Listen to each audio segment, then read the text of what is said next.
Hey, salut les gars, c'est moi Star, sous mes lunettes, des autres lunettes. Non, tu m'as reconnu, c'est Yonné en fait. Bah, attends, là on se déguise, c'est tout le machin. C'est la fête. Happy New Year. Ouais. Bonne année 2019, hein. Je viens vous présenter mes vœux. Bon, je vous montre un truc, hein, tout de suite. Après le jingle.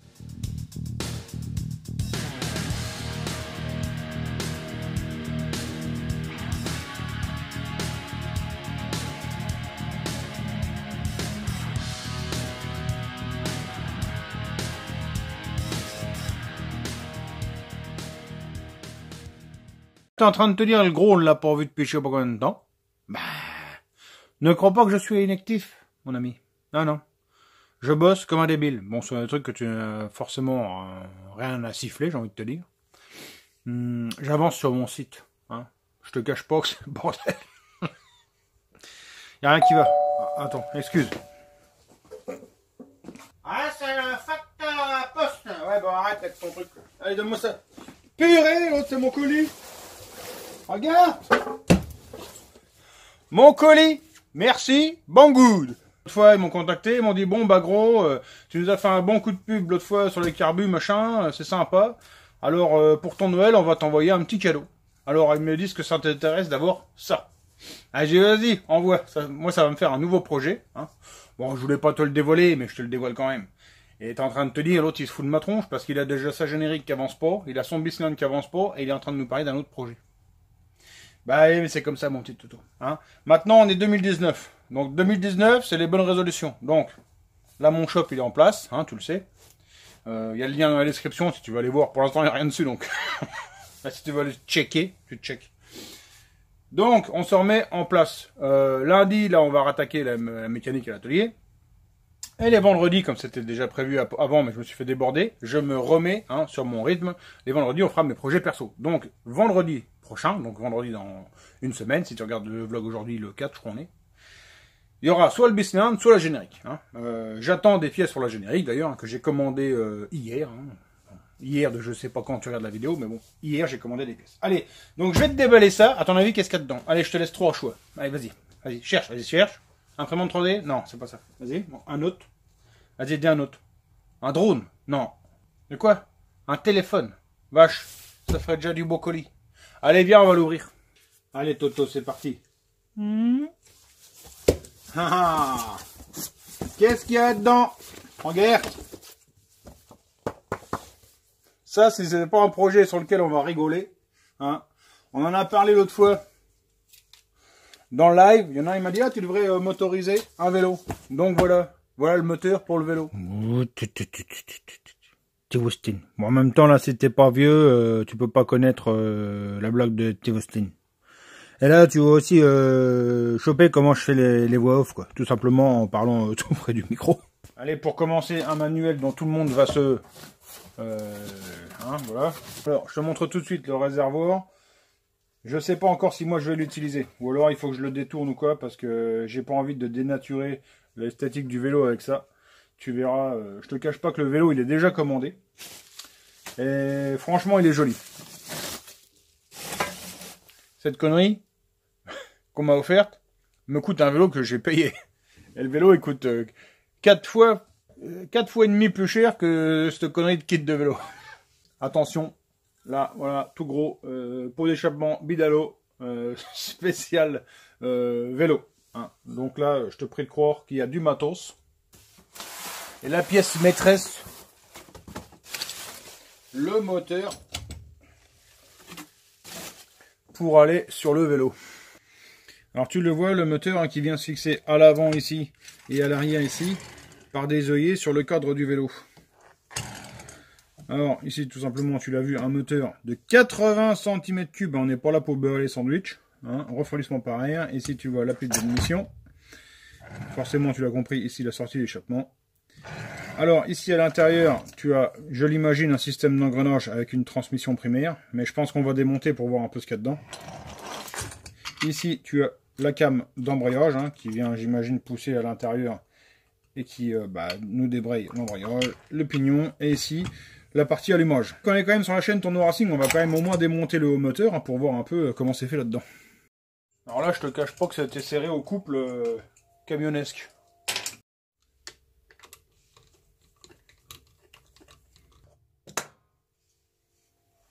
Alors Limoges, tu vois, lui est quand même relativement sympa, hein, tout petit rotor. Là, on va pouvoir prendre du régime.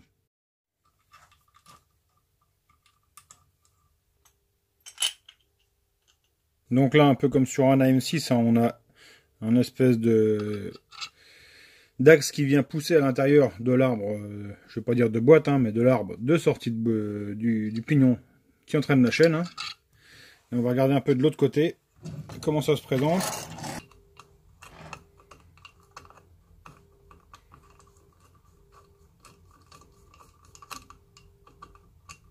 Alors là, c'est bien ce que j'avais vu sur internet, tu vois, la transmission primaire ici, elle tourne à sec. C'est ce qui m'inquiète un petit peu en fait pour une longévité du moteur. Hein. Je sais pas du tout si c'est envisageable de faire tourner ça comme ça. Il faut voir si l'embrayage est capable de tourner dans l'huile. Auquel cas, il suffirait de faire un perçage et puis de mettre un petit peu d'huile dedans, quoi, au moins dans le fond.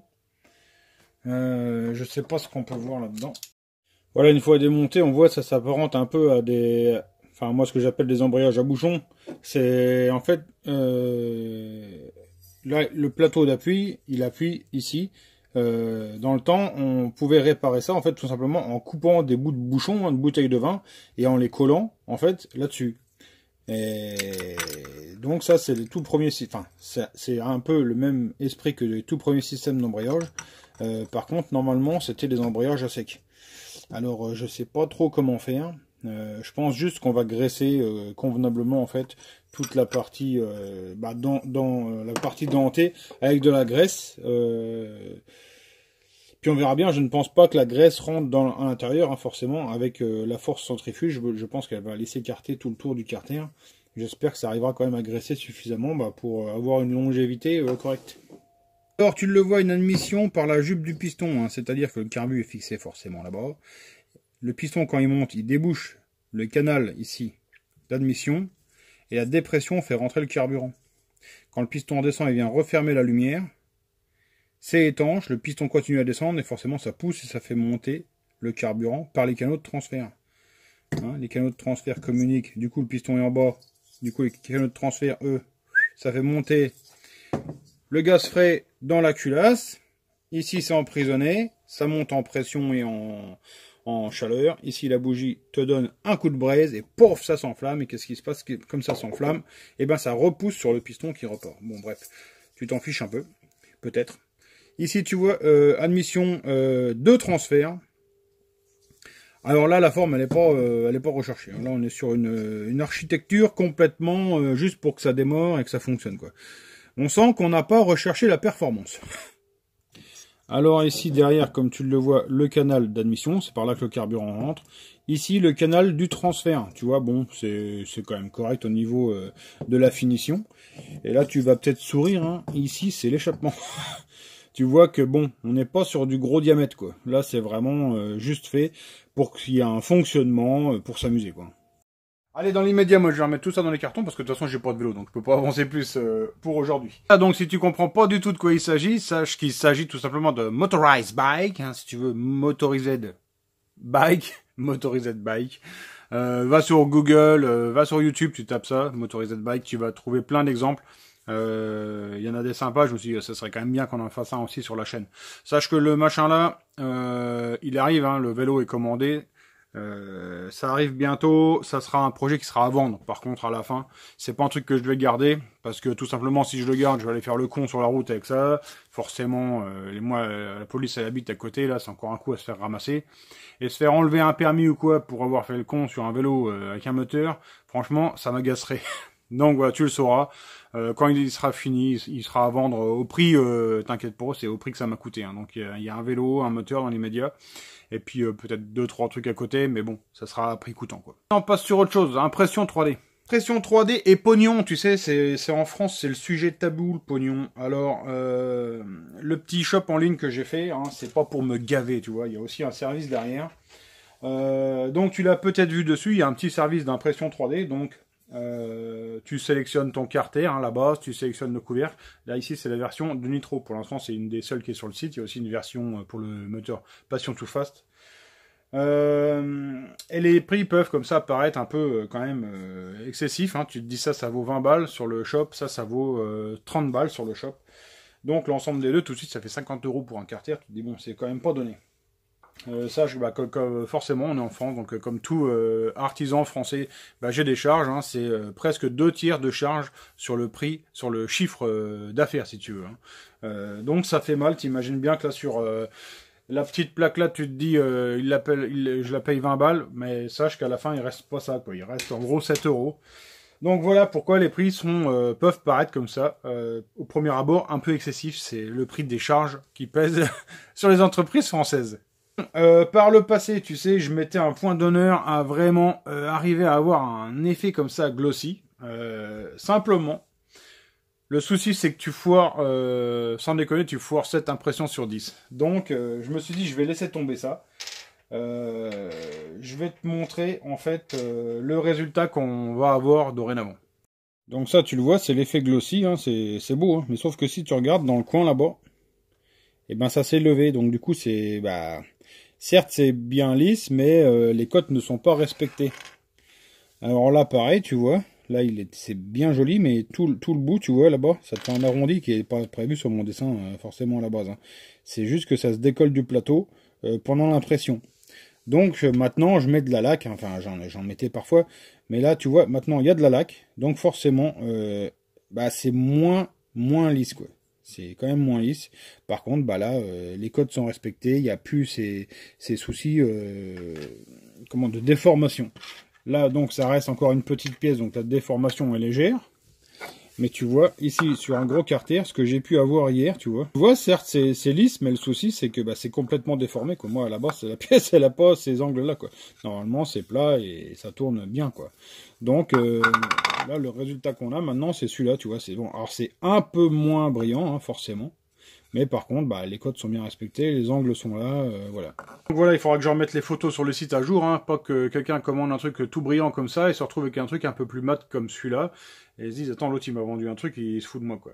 Le seul souci, c'est que franchement, vendre un truc avec un angle, tu vois, je l'ai marqué, hein, j'ai marqué l'impression 3D, c'est pas parfait, il y aura toujours des défauts, certes, mais pour moi, franchement, envoyer un truc avec un angle qui tire la tronche comme ça, c'était pas possible. Allez mes amis, pour aujourd'hui c'est terminé, je dois aller rechercher le gamin à la crèche. Dans la description, ça fait youtubeur, ça te dire ça. Dans la description, je te mets le lien vers le moteur thermique qui va sur le vélo de chez Banggood. Tu verras, normalement c'est un lien qui est sur l'entrepôt Europe. Alors je sais pas si c'est celui que je vais te mettre en description, si j'y arrive. Tu verras, enfin bref, tu vas voir. De toute façon, on fera une revue du moteur quand on commencera à le monter sur le vélo, etc. Allez, en tout cas, je vous remercie tous de m'avoir suivi. On se retrouve normalement lundi pour reprendre la mécanique. Hein. On reprend le format normal. On va essayer de refaire une vidéo tous les soirs. Je vous remercie à tous de m'avoir suivi. Je vous souhaite de passer une bonne soirée. On se retrouve bientôt pour une prochaine vidéo. Ciao, bye.